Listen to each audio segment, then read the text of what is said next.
जय हिंद। आप सभी का स्वागत है रिवीजन 247 यूट्यूब चैनल पर।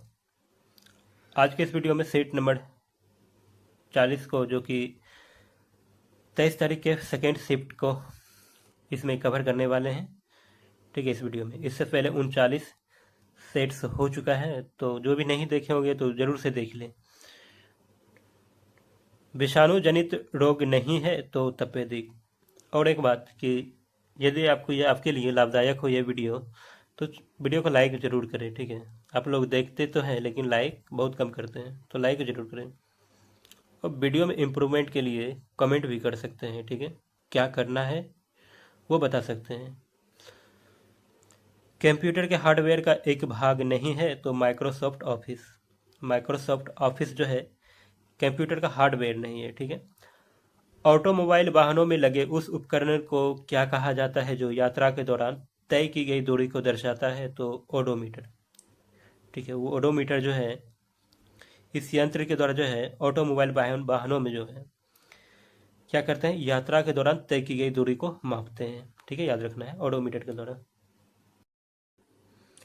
हार्ड डिस्क किस प्रकार के डेटा स्टोरेज डिवाइस का एक उदाहरण है? तो द्वितीयक स्टोरेज है। ठीक है, हार्ड डिस्क द्वितीयक स्टोरेज डिवाइस है। मॉडेम किससे जुड़ा होता है? तो यह फोन लाइन से जुड़ा होता है मॉडेम। किस उपकरण का उपयोग जो है प्रत्यावर्ती धारा को दिष्ट धारा में परिवर्तित करने के लिए किया जाता है? तो याद रखना है कि रेक्टिफायर का उपयोग। रेक्टिफायर क्या करता है? तो एसी को डीसी में बदलता है। रेक्टिफायर को दिष्टकारी भी कहते हैं। निर्भय मिसाइल की मारक क्षमता कितनी है? तो 1000 किलोमीटर है। ठीक है, निर्भय मिसाइल याद रखना है। रक्त में कौन सा एक तरल मैट्रिक्स होता है जिसमें लाल रक्त कणिकाएं, श्वेत रक्त कणिकाएं और प्लेटलेट्स तैरते रहते हैं? तो प्लाज्मा में। ठीक है, प्लाज्मा में क्या क्या होता है? आरबीसी, डब्ल्यूसी, ये डब्ल्यूबीसी और प्लेटलेट्स पाए जाते हैं प्लाज्मा में। नेक्स्ट क्या है कि चश्मा 3 नाभिकीय संयंत्र, शक्ति संयंत्र कहाँ स्थित है? तो यह पाकिस्तान में है।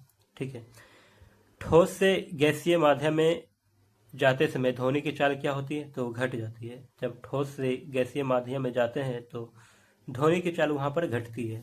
ठीक है, याद रखना है। कौन सी उत्पादन गतिविधियां जो है कार्बन डाइऑक्साइड की सबसे बड़ी उत्सर्जक है? तो ताप विद्युत उत्पादन। ताप विद्युत उत्पादन के द्वारा जो है कार्बन डाइऑक्साइड की अधिक मात्रा उत्सर्जित होती है। किसको जो है कोशिका के पावर हाउस के नाम से जाना जाता है? तो माइटोकॉन्ड्रिया को। माइटोकॉन्ड्रिया को कोशिका का पावर हाउस कहते हैं।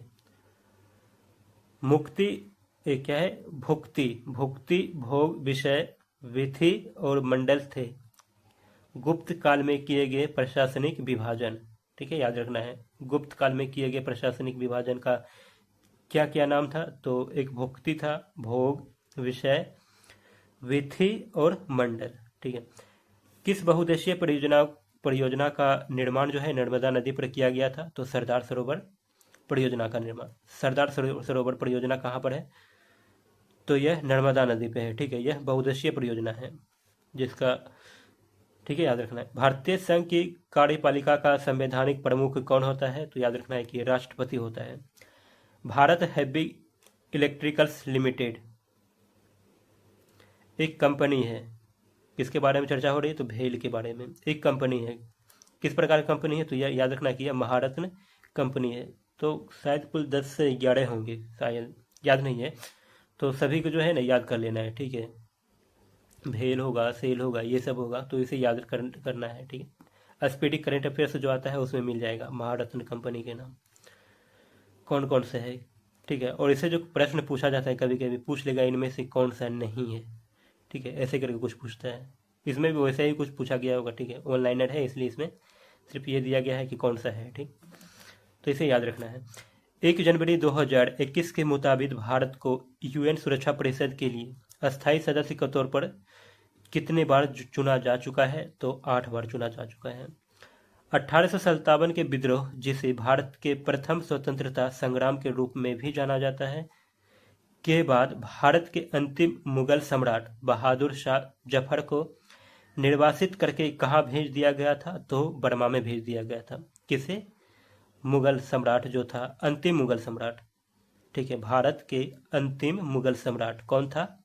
बहादुर शाह जफर। 2011 की जनगणना के निष्कर्षों के अनुसार भारत का सर्वाधिक क्या है, सघन जनसंख्या वाला राज्य, ठीक है, इसमें क्या है, केंद्र शासित प्रदेशों को छोड़ दिया गया है। कौन सा था? तो बिहार है, ठीक है, याद रखना है। नया वाला जनगणना का डाटा नहीं आया है, पता नहीं हुआ है भी या नहीं। तो 2011 की जनगणना को याद रखना है, ठीक है, रिपीट करके एग्जाम में जाए इसे, 2011 की जनगणना को। 2017 में भारत सरकार द्वारा शुरू की गई सौभाग्य योजना, योजना का क्या नाम है? सौभाग्य योजना है, ठीक है। किससे संबंधित है? तो भारत के सभी घरों में बिजली प्रदान करने से संबंधित है, ठीक है। मध्यकाल में लिखे गए महाकाव्य पद्मावती के लेखक कौन है? तो मलिक मुहम्मद जायसी, ठीक है। महाकाव्य का क्या नाम है? तो पद्मावती। किसके द्वारा लिखा गया है? तो मलिक मुहम्मद जायसी के द्वारा यह लिखा गया है। साइमन कमीशन में कितने भारतीय सदस्य थे? तो 0।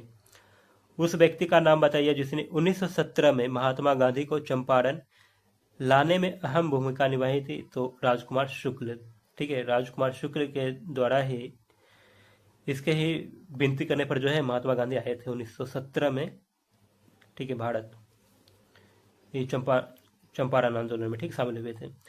नगर पालिका का सदस्य बनने के लिए आवश्यक न्यूनतम आयु कितनी है?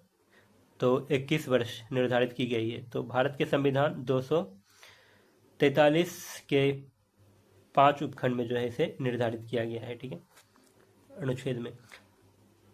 पंपास, स्टेपस, सवाना और क्या है, प्रियडीज सभी प्रसिद्ध नाम है किससे? तो घास के मैदान से। पंपास, स्टेपस, सवाना और प्रियडीज क्या है? तो यह घास के मैदान का नाम है, ठीक है, ये सभी घास के मैदान है। भारत के प्रथम तैरने वाले प्राथमिक विद्यालय का उद्घाटन कहाँ पर किया गया है? तो लोकट झील, मणिपुर में उद्घाटन हुई है। क्या है? तो भारत के प्रथम तैरने वाले प्राथमिक विद्यालय। स्वतंत्र भारत की पहली नदी बांध किस नदी पर बनाया गया था? तो दामोदर नदी पर बनाया गया था। स्वतंत्र भारत की पहली नदी बांध, याद रखना है। वर्तमान विनिमय दरों और मूल्यों पर किस अन्य मुद्रा के सापेक्ष किसी मुद्रा की कार्यक्षमता को क्या कहा जाता है? तो वास्तविक विनिमय दर कहा जाता है। घूमर कहाँ की लोकप्रिय लोकगीत है और नृत्य शैली भी है? तो यह राजस्थान की है, याद रखना है, घूमर। सल्तनत शासक गयासुद्दीन बलबल ने किस अवधि के दौरान जो है दिल्ली पर कब्जा कर यहाँ शासन किया था? तो 1266 से 1287 तक किसकी शासन थी दिल्ली पर? तो याद रखना है कि गयासुद्दीन बलबल, ठीक है, जो कि सल्तनत शासक थे। भारत की संप्रभुता, एकता और अखंडता को बनाए रखना और उसकी रक्षा करना क्या कहलाता है? तो मौलिक कर्तव्य कहलाता है। हैदराबाद के चार मीनार का निर्माण किसके द्वारा कराया गया था? तो याद रखना है कि मोहम्मद कुली कुतुब शाह के मतलब इसके द्वारा है, मोहम्मद कुली कुतुब शाह के द्वारा जो है चार मीनार का निर्माण कराया गया था। कहाँ पर है? तो हैदराबाद में है ये, ठीक। तो दोस्तों आज के इस वीडियो में जो है ये सेट नंबर 40 कवर हो गया है। नेक्स्ट वीडियो जो होगा सेट नंबर 41 का होगा। यदि आपको वीडियो अच्छा लगा हो तो लाइक जरूर करें, नए होंगे तो चैनल को सब्सक्राइब भी कर लें। बाय, मिलते हैं अगले वीडियो में।